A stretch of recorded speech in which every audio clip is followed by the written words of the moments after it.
Bonjour à tous, bienvenue dans cette vidéo. On va essayer, parce que c'était difficile dans la vidéo précédente, parler donc de Star Trek Picard épisode 4. Épisode qui, pour moi, souffle le chaud et le froid. Alors, je vais pas vous mentir, dans l'absolu, je suis plutôt content que la série, par rapport à ce que je disais avant, commence à accélérer, mais elle accélère lentement. C'est beau ce que je viens de dire, elle accélère lentement. Donc, on va d'abord juste parler du rythme de la série. J'ai trouvé qu'au début, on était encore un peu sur le même ton, et j'étais là, bon, là, ça commence à être sacrément long, hein. Je me suis même dit, est-ce que j'arrête de faire des vidéos, ça, déjà, pour commencer, ça, je m'étais déjà posé la question lors de l'épisode précédent, mais surtout, est-ce que j'arrête de regarder la série? Parce que si ça continue à ce rythme-là, j'allais m'arrêter.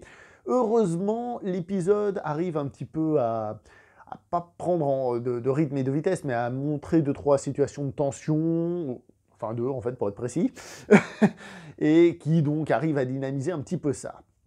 Donc au niveau du rythme, j'ai trouvé qu'il y avait des trucs un peu chiants, toute la partie encore sur le cube Borg, je trouve que c'est toujours un peu longuet, ça met un peu de temps à se mettre en place là, et oh, commence à être long tout ça, hein. Je veux pas être méchant, mais voir le personnage là de...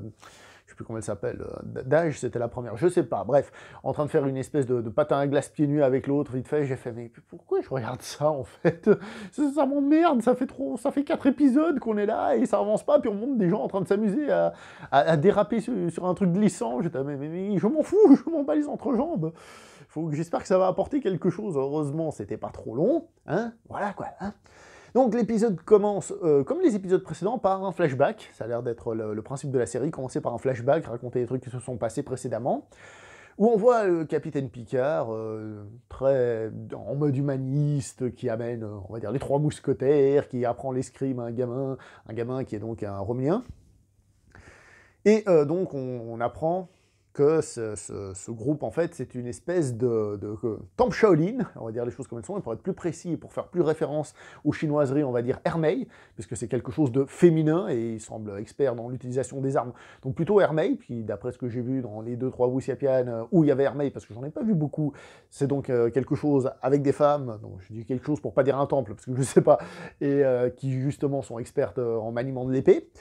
Donc on a ce côté-là. Et si je fais le lien avec les Chinois, c'est pas pour rien, c'est parce qu'une fois que le gamin sera grand, hein, c'est-à-dire qu'on retourne là-bas après le flashback, on voit qu'il est habillé de manière très chinoise, hein, c'est-à-dire il est habillé comme un Chinois, il a un chignon avec les cheveux qui tombent, en plus comme c'est un Romulien, il a les sourcils qui sont très marqués comme ça, donc il y a un côté très chinois. Et le moment où ce personnage montre ses habilités, ça fait très Wuxiapian aussi. Donc là, il y a une claire référence au cinéma chinois. Quoi qu'il en soit, j'ai trouvé bizarre que Picard dise « Bon, les gars, il faut qu'on aille recruter un guerrier. » Un assassin, non, pas un assassin, un guerrier. Subtile différence, hein, on verra comment ça sera utilisé. Mais je trouve ça un peu bizarre que dans cet univers Star Trek, normalement, qui est censé être plutôt positif, alors oui, il est plutôt positif, mais il n'est pas non plus totalement niais, on est bien d'accord, et que parfois, bon, il y a des cas de force majeure, mais qu'on commence tout de suite avec cette idée, surtout que Picard sait même pas exactement où ça en est, au niveau du personnage qu'il doit essayer de sauver, il croit qu'elle est en grand danger, certes, il y a l'air d'avoir des trucs, donc il se dit, je vais recruter un assassin.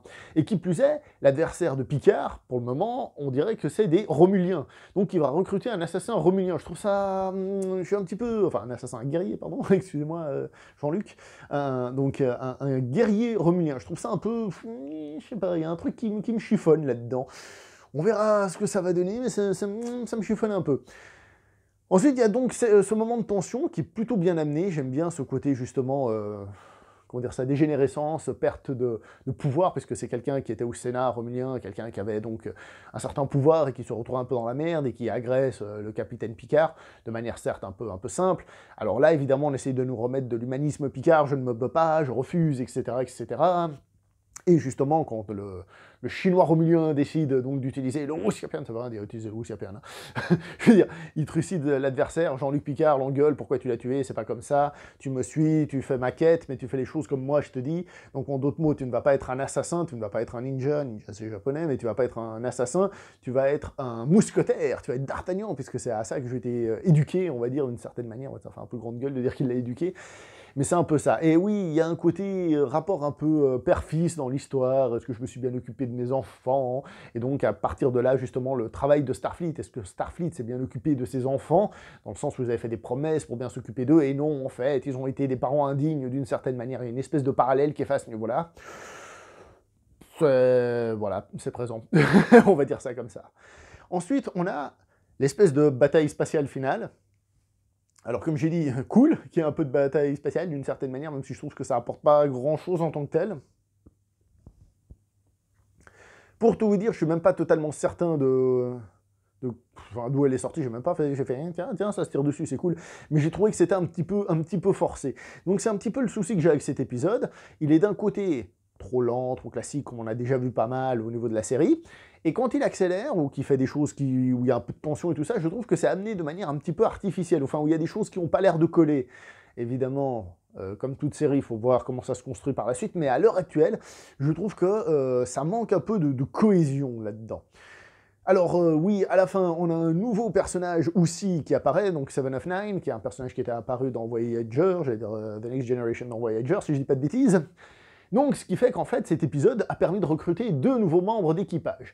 J'espère que là maintenant ils ont assez de personnages dans l'équipage, hein, parce que je pense que s'ils veulent les développer, hein, imaginons qu'on est dans une série à la The Next Generation, c'est-à-dire qu'il va durer 7 saisons et on va développer tous les personnages et tout ça, il y en a déjà pas mal, hein, donc j'espère qu'il n'y en aura pas plus et que justement l'histoire va continuer à s'accélérer et très honnêtement. Là tout de suite, je dois vous avouer que j'ai pas trouvé l'épisode totalement déplaisant, mais encore une fois, je l'ai trouvé, ouais, à voir. Ça dépend de ce qui va être fait avec ce qui est là. Et je trouve ça dommage de toujours remettre à demain, si on veut, le plaisir qu'on devrait ressentir. C'est 4 épisodes, c'est 45 minutes l'épisode, ça commence à être long, je l'ai déjà dit. On verra pour l'épisode suivant. Pour le moment, là, je commence vraiment à pas être totalement convaincu. Surtout que s'il y a 10 épisodes et 4 épisodes servent d'introduction, c'est beaucoup trop long. Alors, il y en a un qui m'a dit dans les commentaires, j'ai pas vérifié, que peut-être la saison 2 était déjà commandée. Ce qui voudrait dire donc que soit cette sortie du Capitaine Picard, cette aventure du Capitaine Picard va se prolonger, c'est-à-dire qu'elle ne va pas s'arrêter là, soit alors qu'il y aura des arcs narratifs, c'est-à-dire qu'une fois que c'est fini, il y aura une autre aventure, etc., etc. On verra tout ça. Si c'est le cas, s'ils ont prévu de prolonger la série plusieurs fois, comme j'ai dit, j'étais pas certain vu ce qu'avait dit Patrick Stewart par rapport à Logan et tout ça, mais s'ils ont prévu de faire de cette série quelque chose de récurrent, c'est-à-dire avec plusieurs saisons, et que peut-être on atteigne encore cette saison, comme dans The Next Generation par exemple, et bien là, il faudra développer chaque personnage, un épisode par personnage, enfin des épisodes plus classiques, quoi. Mais à l'heure actuelle, on verra.